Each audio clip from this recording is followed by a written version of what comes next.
Usa ka mall sa Dakbayan sa Lapu-Lapu gidagsa sa gustong magpabakuna.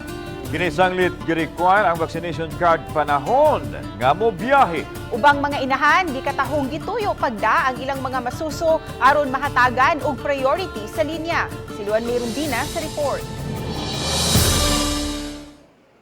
Roof deck sa Island Central Mall sa Lapu-Lapu City ang usa sa tulo ka mga dagkong vaccination site sa Dakbayan.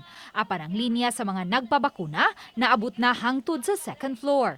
Gibutyag sa usa sa mga vaccinators nga si Josefina Rabaya Jr. III nga subling midaghan ang mga nagpabakuna sukad sa miaging semana dihang gihimo ng rekisito sa ubang mga patigayon ug sa pagbiyahe ang vaccination card. So ang benefit sa vaccines maragwa kanila makita nganong kinanglan beneficial nga magpabakuna sila. Ubay-ubay sa milinya, mga inahan nga may dala pang mga bata. Ang uban, nagdala pa sa ilang mga masuso, samtang naglinya nga mabakunahan. Ang 22 anyos nga si Jessa nagdausab sa iyang usa pa lang kabuan nga masuso. Wala jud kay kabinlan ani niyaman kay ang papa kay duty.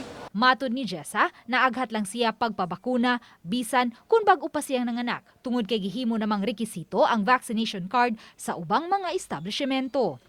Anak mong sila nga bayad na ba basin maabot na ang kanang vaccine nga ibayad na bitaw. Sayang kaayo. Sukad gipaubos ang Lapu-Lapu City sa Alert Level 2, gitugutan na ang mga bata nga makasulod sa mga malls, uban ang mga fully vaccinated nga mga ginikanan. Apan kay may vaccination site man sulod sa Island Central Mall, gitugutan ra usab nga magdala sa mga bata ang mga ginikanan nga buot magpabakuna. Gipasabot sa taga-local vaccination operation center nga samtang anaa ang maayong intensyon nga magpabakuna, panghinaot nila nga unta dili lang usab gamiton ang mga bata aron lang ma-priority sa linya sa vaccination center.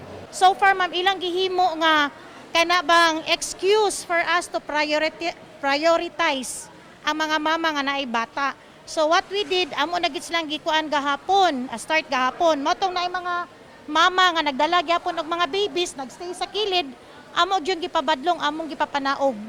Pero with the kuan gyud na ma'am note gyud nga on your second dose kung mahimo dili na gyud dadon ang mga bata. Uban ni Marlon Melgazo, Luan Mayrundina, Balitang Bisdak.